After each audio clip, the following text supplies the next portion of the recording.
네, 부처보고부터 시작하겠습니다. 중동 상황 관련 대응 현황 및 계획을 외교부 장관, 재경부, 산업부, 금융위원회 순서로 보고해 주시기 바랍니다. 네, 중동 지역 상황 및 중동 지역 내 체류 중인 재외국민 보호 방안에 대해 보고드리겠습니다. 2월 28일부터 시작된 미국과 이스라엘의 대이란 공격과 이에 따른 이란의 보복 공격이 6일째 지속되고 있습니다. 트럼프 미국 대통령은 3월 1일 이란 최고 지도자를 포함한 이란 지도부 대부분이 사망하였다고 발표했습니다. 또한 4주에서 5주 또는 그 이상의 작전 가능성을 언급하면서 근본 분쟁의 장기화를 시사하였습니다. 이란은 최고 지도자 사망 후 강력한 보복 의지를 천명하고 이스라엘과 UAE, 사우디, 카타르, 쿠웨이트, 오만, 바레인 등 걸프 국가는 물론 사이프러스까지 미사일 공격을 감행하고 있습니다. 또한 호르무즈 봉쇄 위협, 항공, 항만 등 공격을 통해 유가 급등, 물류 차질, 항공 대란을 야기시켜서 글로벌 경제에 심각한 영향을 가하려고 합니다. 이러한 가운데 외신들은 사망한 최고 지도자의 차남인 무스타파 하메네이가 새로운 최고 지도자로 선출될 가능성이 유력하다고 보도하고 있습니다. 이제 미국과 이란 간의 대화 가능성에 대해서도 예의주시해야 될 것으로 보입니다. 한편 확전에 대한 우려도 지속적으로 고조되고 있습니다. 레바논의 헤즈볼라와 이스라엘 간의 상호 공방이 진행 중이며 또한 오늘 이라크 쿠르드족 전투원들이 이란에 대한 지상전을 시작했다는 보도가 나오고 있어서 그 사실 여부와 동향을 면밀히 보고 있습니다. 특히 자국 내 민간인과 민간 시설이 공격받은 걸프 국가들은 공동으로 이란을 규탄하면서 우리를 비롯한 국제사회의 외교적 지원을 요청하고 있습니다. 대다수 국가들이 자제와 긴장 완화를 촉구하는 가운데 현재까지 이란, 러시아, 파키스탄, 북한이 미국과 이스라엘의 공격을 규탄하였습니다. 중국은 규탄까지는 나가지 않고 깊은 우려를 표명하였습니다. 한편 EU를 중심으로 서방 국가들은 이란 핵무기 개발에 대한 심각한 우려를 표명하면서 이란의 무차별적 민간 시설 공격을 규탄하고 있는 상황입니다. 이러한 가운데 우리 정부는 2월 28일 상황 발생 당일 외교부 대변인 논평을 통해서 모든 당사자의 긴장 완화 노력을 촉구하였고 3월 2일에 추가로 지역 상황 전개에 대한 우려를 역시 외교부 대변인 성명으로 발표하였습니다.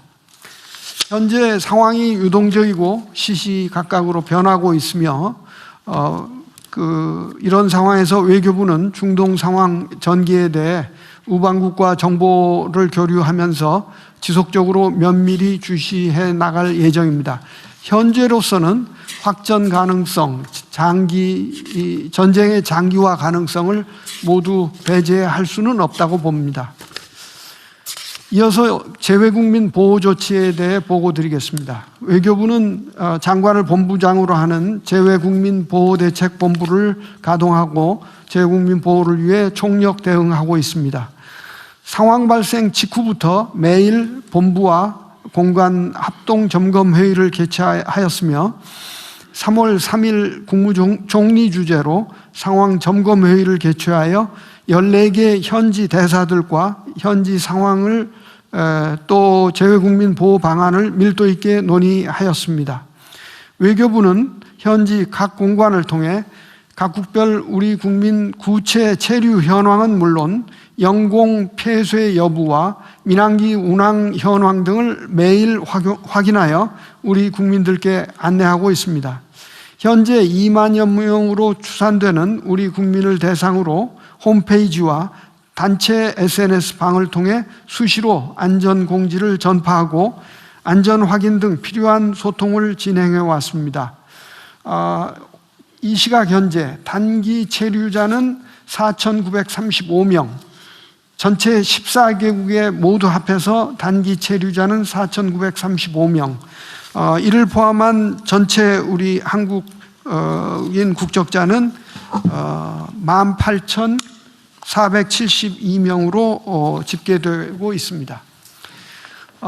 인터넷이 끊긴 경우 국내 가족과 소통을 연결해 주기도 하고 또 항공편 안내와 숙소, 차량 예약 등도 지원 중입니다. 3월 2일에는 중동 지역 7개 국가에 대해 특별 여행주의보를 일괄 발령했습니다. 이로써 중동 지역 전역에 최소 2단계 이상의 여행 자제와 출국 권고 등 여행 경보가 발령되어 있습니다. 다행히 현재까지는 우리 국민 피해는 없으며 또 현지 공관 지원하에 우리 국민들이 안전한 인근국으로 무사히 대피 중입니다. 지난 화요일에는 이란에 체류 중이던 교민 9명과 이란 국적 가족 4명, 공관원, 가족 13명, 단기 체류자 2명 등 총 28명이 육로로 투르크메니스탄으로 입국했고 다음 날에도 교민 1명이 추가되어 총 29명의 안전을 확보했습니다. 이스라엘에서도 지난 화요일 66명의 우리 교민과 47명의 관광객 등 단기 체류자가 이집트로 무사히 입국했습니다. 두 경우 모두 버스 임차, 입국 수속, 숙박 확보 등 전 과정에 걸쳐 현지 공관과 본부에서 급파한 신속 대응팀이 적극적으로 지원을 제공하였습니다. 또한 바레인에 있던 국민 13명과 이라크에 있던 우리 국민 2명도 현지 공관의 지원으로 무사히 안전한 지역으로 대피하였고 남아 계신 국민들의 요청이 있을 경우 계속해서 이러한 지원을 적극 제공해 나갈 계획입니다. 외교부는 UAE와 카타르 등에서 영공 폐쇄 또 민항편 취소로 발이 묶인 우리 국민들이 안전한 귀국을 위해서도 관계부처와 협의하에 필요한 조치를 착실히 준비하고 있습니다. 3월 3일 외교부는 재외국민보호대책본부 회의를 개최해서 국방부, 국토교통부 등 유관부처와 관련 사항을 논의했고 현재 아랍에미리트 대사관, 주 두바이 초영사관, 오만 대사관 등의 전세기와 군 수송기 투입 방안에 대해서 협의를 진행하고 있습니다. 아울러 오늘 밤 중동 지역 및 영사국에 근무 경험이 있는 대사급 2명을 각각 단장으로 파견하여 정부 합동 신속 대응팀을 운영하겠습니다. 사전적 차원에서 현지 공관과 함께 또 필요한 대피 작전도 준비할 예정입니다.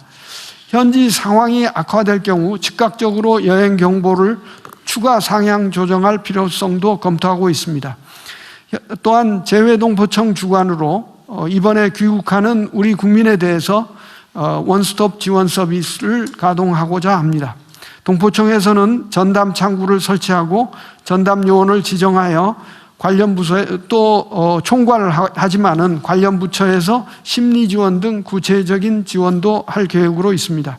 외교부는 계속해서 우리 국민의 안전 확보라는 최우선 목표를 달성하기 위해 모든 외교적 자원을 총동원하겠습니다. 이상입니다. 예, 이어서 잠깐만. 네. 어쨌든 재외국민 안전보호 문제는 우리 국민들의 관심도 클 뿐만 아니라 실제로 피해가 발생할 경우에 국가의 책임 문제가 야기될 수도 있기 때문에 지금까지도 아주 잘 해오고 계신데 향후에도 철저하게 또 신속하게 대응할 수 있도록 안전을 기해 주시기 바랍니다. 네. 예, 이어서 재경부 장관 보고 드리겠습니다. 중동 상황 관련한 경제 분야 대응 현황과 대응 방향에 대해서 보고 드리겠습니다. 그간의 대응 현황입니다. 중동 상황 발생 직후부터 범정부가 총력으로 대응해 오고 있습니다. 매일 그동안의 국무총리 주재로 중동 상황 관계 장관 회의를 개최했었습니다. 그래서 중동 상황에 대한 부처별 조치 사항을 모니터링하고 꼼꼼하게 챙겨왔습니다. 경제 분야에 있어서는 제가 관계부처 합동으로 24시간 모니터링 및 대응 체계를 구축해 왔습니다. 첫 번째, 경제 상황 및 공급망 방향에 있어서는 매일 시장 개정 전에 모니터링 및 대응 체계를 구축했습니다. 재경부뿐만이 아니라 해수부, 중기부, 기후부 등 관계부처가 매일 점검을 했다는 말씀을 드리겠습니다.